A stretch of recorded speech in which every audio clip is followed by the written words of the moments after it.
It happened on a Tuesday night in early February. I remember that because I had the next day off, and I stayed up later than usual watching videos on my couch. I live alone in a small house on the edge of a quiet residential area. There's nothing special about it, but behind my backyard there's a stretch of trees that separates my street from a much larger forested area. It's usually peaceful, especially at night. Around 11:30 p.m., I got up to get a glass of water from the kitchen. As I passed by the back window, I noticed something that made me stop. The motion sensor light in my backyard was on. At first, I didn't think much of it. There are raccoons and stray cats around, and sometimes the wind sets it off. I stood there for a moment, looking out into the darkness, but I couldn't see anything moving. The light shut off after a few seconds, and I went back to the couch. About 20 minutes later, it turned on again. This time, I paid more attention. I muted the TV and walked closer to the window. The light illuminated the far corner of my yard, right near the tree line.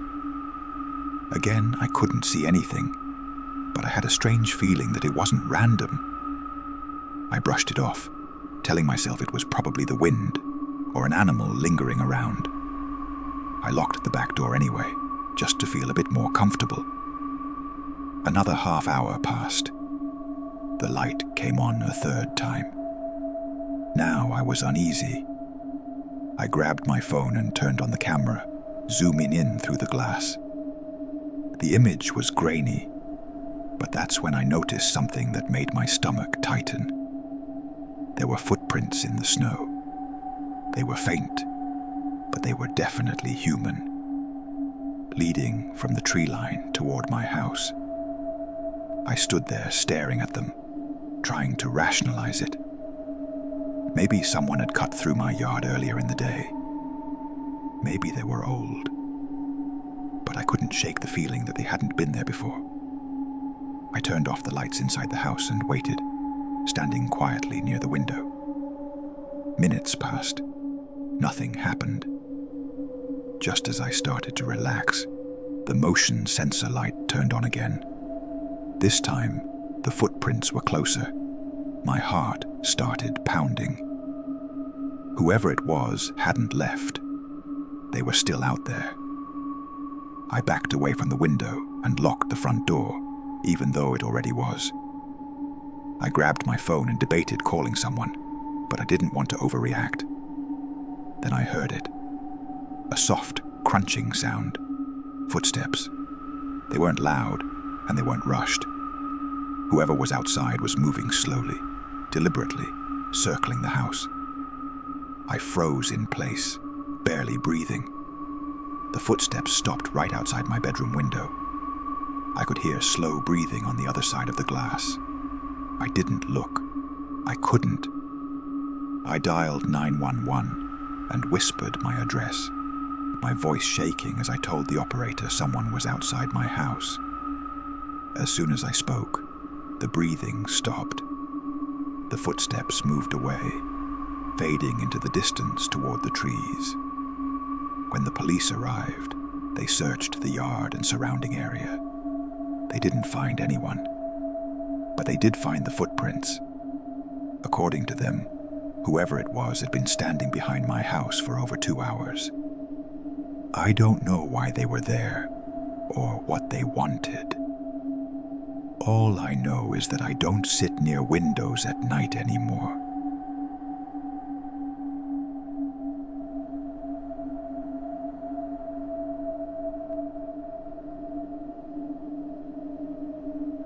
It was just after 3 in the morning when I ordered the ride. I had stayed out later than planned, and I was exhausted. The street was quiet, almost empty. When the car pulled up, I didn't think twice.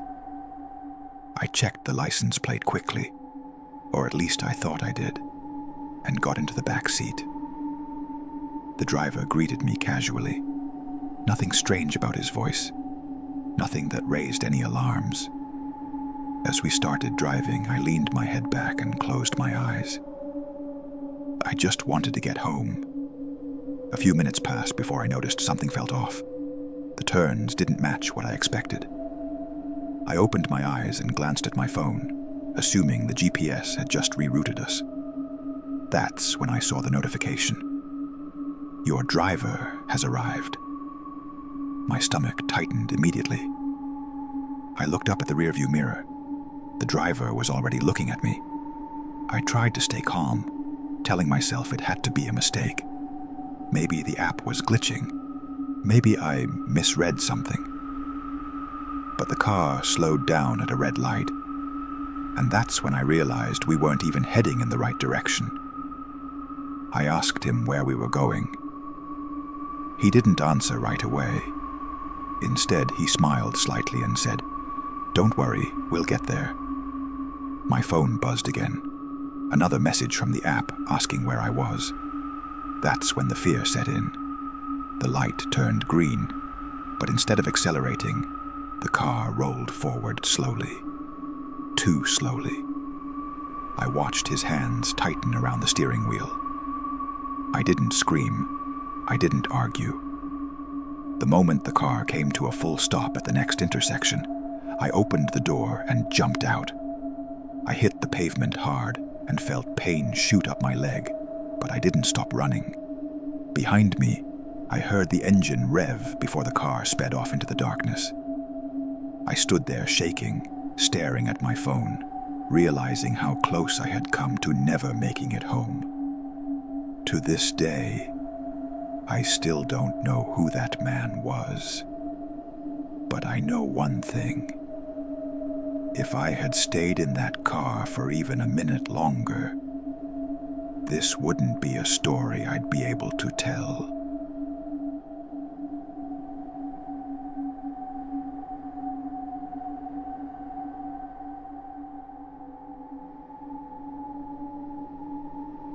I got home later than usual that night. Nothing extreme. Just later than I normally would. The street was quiet when I pulled in. All the lights in my house were off, exactly how I'd left them. At least, I thought they were. When I stepped inside, the first thing I noticed wasn't a sound. It was the smell. The house smelled different, like air that had been disturbed. I stood there for a moment, keys still in my hand, listening. Nothing moved. I locked the door behind me and walked into the living room. Everything looked normal at first glance, but then I saw it. One of the throw pillows on the couch was turned the wrong way. Not fallen, not on the floor, just rotated slightly. I told myself I must have done it earlier. I walked into the kitchen. The light over the sink was on. I never leave it on. I turned it off and checked the rest of the house. Doors closed, windows locked. Nothing obviously wrong. Still, the feeling didn't go away. As I headed toward my bedroom, I noticed the hallway felt darker than usual. Not visually, just heavier. I opened my bedroom door and froze. The closet door was open. I always close it. I stood there staring, waiting for something to move. Nothing did. I closed the closet door slowly and told myself I was being paranoid. I didn't turn on the lights. I sat on the edge of my bed, listening to the house settle. Pipes ticking, the faint hum of electricity in the walls. Then I heard it. A soft sound from the kitchen. Not a crash, not footsteps. A drawer sliding. Just a few inches.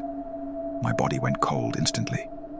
I stayed perfectly still, barely breathing. The sound stopped. A few seconds passed. Then I heard it again. Closer this time. That's when I realized something that made my stomach drop. Whatever was in my house hadn't just come in. It had been here the entire time. I grabbed my phone and quietly stood up, keeping my eyes on the hallway. I didn't yell, I didn't call out. I walked backward toward the front door. Halfway there, I saw a shadow move across the wall near the kitchen. Slow, controlled.